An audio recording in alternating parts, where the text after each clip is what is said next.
Hi and welcome to the high priestess tarot. आप सब लोगों का बहुत ज़्यादा स्वागत है।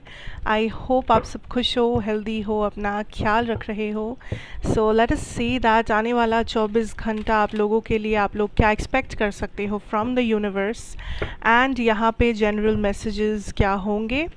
तो इस रीडिंग के लिए ज़ोडिएक साइंस वगैरह कुछ भी इम्पोर्टेंट नहीं है, इसे आप कोई भी यहाँ पे आप देख सकते हैं। एंड मेरे बारे में इंफॉर्मेशन सब कुछ आपको नीचे डिस्क्रिप्शन बॉक्स में मिल गया होगा, आप वहाँ से चेक कर सकते हैं if you want it. Let's see, let's start what is coming next 24 hours. So the first card is Two of Cups reversed.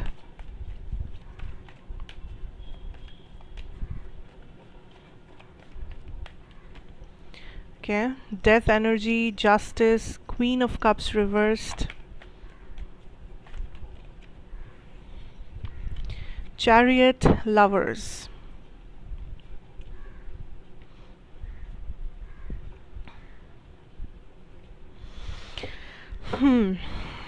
Bottom deck energy है द 7 of Swords reversed. अच्छा, लिसन, फर्स्ट ऑफ ऑल जो energy मुझे यहाँ पे मिल रही है कि आपको लग रहा है कि आप कुछ चाहते हो but as if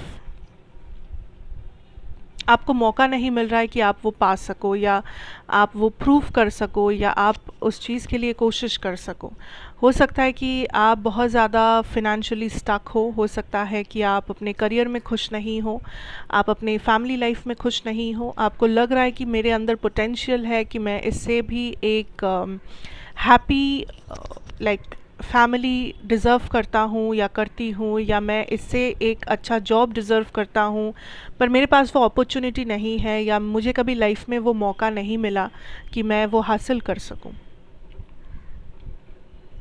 like there is something आपकी ज़िंदगी में जो आप बहुत ही, जिसे आप बहुत ही मैं कहूँगी थोड़ा डी वैल्यू कर रहे हो। आपको लग रहा है कि इसका वैल्यू बहुत कम है, पर आप इससे ज़्यादा वैल्यूएबल कुछ डिज़र्व करते हो। Now universe is telling you that ये जो भी चीज़ है जिसका आप वैल्यू कम समझ रहे हो, इट्स नॉट एक्चुअली कि इसका वैल्यू कम है या ज़्यादा है।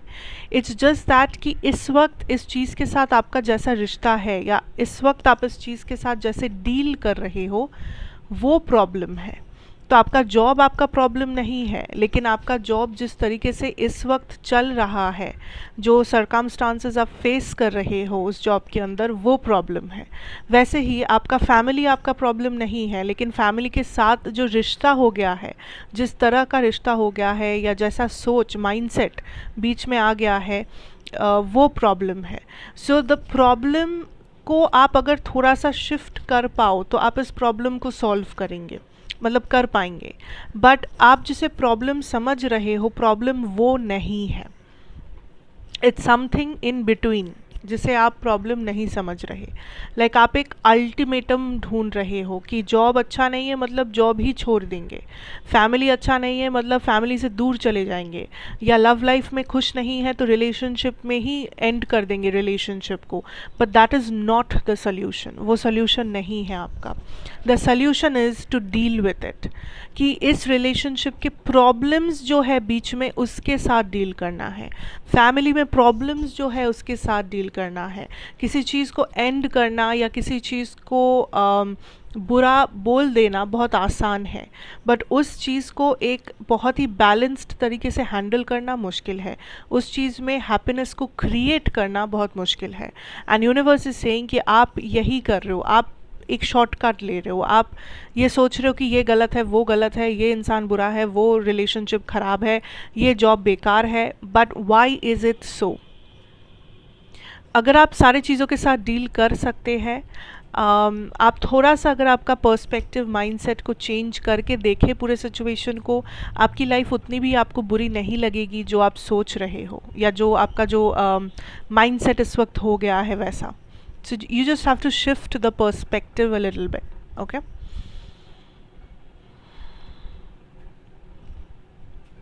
Now there is a relationship या लव सिचुएशन में ही मुझे ज़्यादा लग रहा है ये कुछ लोगों के लिए, बट ये कुछ और भी हो सकता है, जैसे कि फ्रेंडशिप्स या कोई और पर्सनल रिलेशनशिप समथिंग।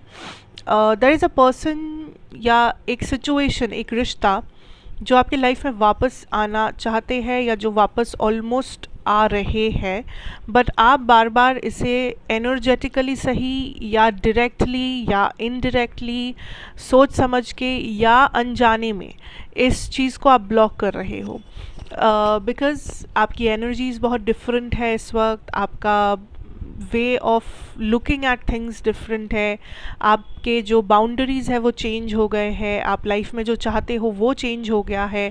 सो कोई एक कनेक्शन है, कोई एक पर्सन है जो आपकी एनर्जी में आ तो रहे हैं, बट ये आपकी एनर्जी या आपके बाउंड्रीज़ को लाइक टकरा के वापस जा रहे हैं। You know how I am seeing the energy is like ये सिचुएशन आपके बहुत करीब आ रहा है, बट ये फिर से थोड़ा सा दूर जा रहा है क्योंकि आप रेडी नहीं हो, आप काइंड ऑफ इसे दूर फेंक रहे हो जाने अनजाने में, ठीक है। एंड मैं ये नहीं कहूँगी कि ये गलत है या ये वो है ये है, बिकॉज़ हो ही सकता है कि ये कोई ऐसा रिलेशनशिप है जहाँ से आप हील होके बाहर आ चुके हो एंड आप अब ट्रांसफॉर्म हो चुके हो, आपके आप अलाइंड हो चुके हो पहले से बहुत ज़्यादा अपने साथ, अपने पर्पस के साथ, जिस वजह से ये कनेक्शन, ये पर्सन अब आपके लेवल के नहीं रहे, या आपने ऑलरेडी अपना लेसन्स गो थ्रू कर लिया है। सो आप अब पहले से ही बहुत ज़्यादा स्ट्रिक्ट हो या आपको पता है कि आपके बाउंड्रीज़ क्या है। सो इसमें गलत सही मैं नहीं कह रही हूँ, मैं ये कह रही हूँ that there is a person, there is a relationship जो वापस आने की कोशिश कर रहे हैं, या ये पर्सन बहुत जल्दी आपके सामने होंगे, बट मुझे नहीं लगता आप इन्हें स्वीकारोगे, या मुझे नहीं लगता कि आप इनके साथ वो पहली वाली एनर्जीज़ को फिर से महसूस कर पाओगे। सो that is something coming up. And कुछ लोगों के लिए ये कोई फ्रेंडशिप या ये कोई फैमिली का रिश्ता वगैरह भी हो सकता है। It doesn't always have to be romantic, but majority के लिए this is a love situation, ठीक है।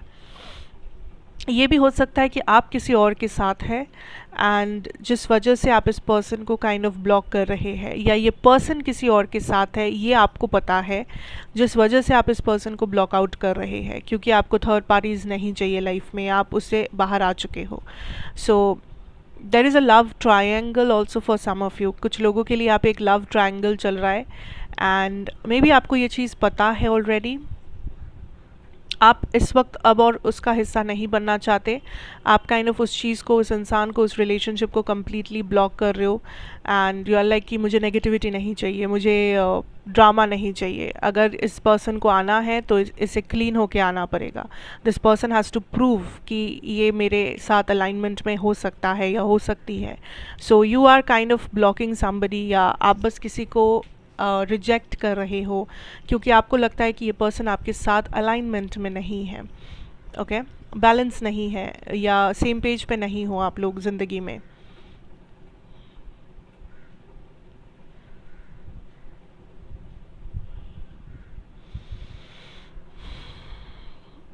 एक अच्छी चीज़ ये है कि लाइफ में आप कोई ऐसा डिसीजन ले रहे हो जो कुछ और भी हो सकता है, कोई भी पर्सनल चीज़, हेल्थ वगैरह, फाइनेंस, व्हाटएवर, जो डिसीजन कुछ ऐसा है जो आपके लाइफ में कुछ नया लेके आएगा। लाइक आपको लगता है कि इस डिसीजन के लेने के बाद अगर आपने ये रास्ता चूज़ कर लिया एक बार, तो फिर आपके लाइफ में अब कुछ नया ही होगा। सो आपके पास अगर कोई ऐसा डिसीजन है, या हो सकता है कि आए आपके सामने, कि या आप एक रास्ते पे जाओ जहाँ पे आपको भी पता है कि उस रास्ते पे चलने के बाद क्या होगा, और एक दूसरा रास्ता है जहाँ पे आपको नहीं पता कि क्या होगा, लेकिन आपको इतना पता है कि जो भी होगा वो बहुत ही अलग कुछ होगा, लाइक एक एडवेंचर टाइप ऑफ।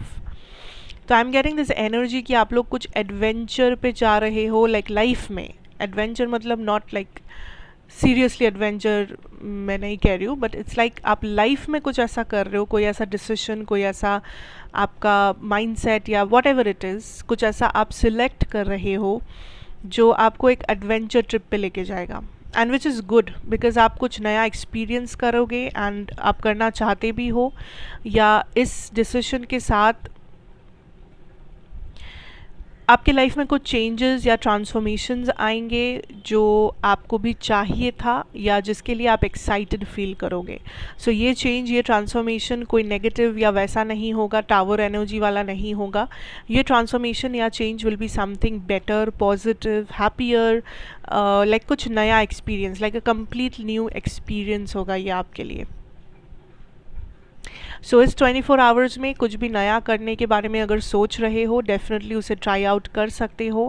एंड आपके बाउंड्रीज़ बिल्कुल सही जगह पे है. सो मुझे नहीं लगता कि आप कुछ भी चीज़ यहाँ पे मैस अप करोगे, क्योंकि आप काफ़ी बैलेंस्ड दिख रहे हो मुझे.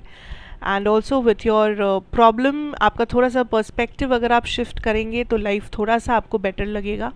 तो it's nothing about the others or the environment. वहाँ पे problems आप कंट्रोल नहीं कर सकते, बट जो आप कंट्रोल कर सकते हो इज़ आपके अंदर के प्रॉब्लम्स, आपके अंदर के डिसीशंस, आपके अंदर के सवाल. तो आप उसी पे फोकस करो, क्योंकि आप इंटरनली कुछ चेंज लाते हो तो आपको एक्सटर्नली भी वो चेंज ऑटोमेटिकली दिखेगा. तो focus on yourself, focus on your own energies पहले, एंड डेफिनेटली आप जो चेंज चाहते हो वो ज़रूर आएगा. Have that faith and move with that energy. ठीक है. So that is what I have for you guys. Thank you so much for watching. अच्छा लगा हो तो ज़रूर बताना, like, share, comment, and of course subscribe to the channel if you are new here. And मैं आपसे फिर मिलूँगी एक और रीडिंग के साथ. Till then take care and good bye.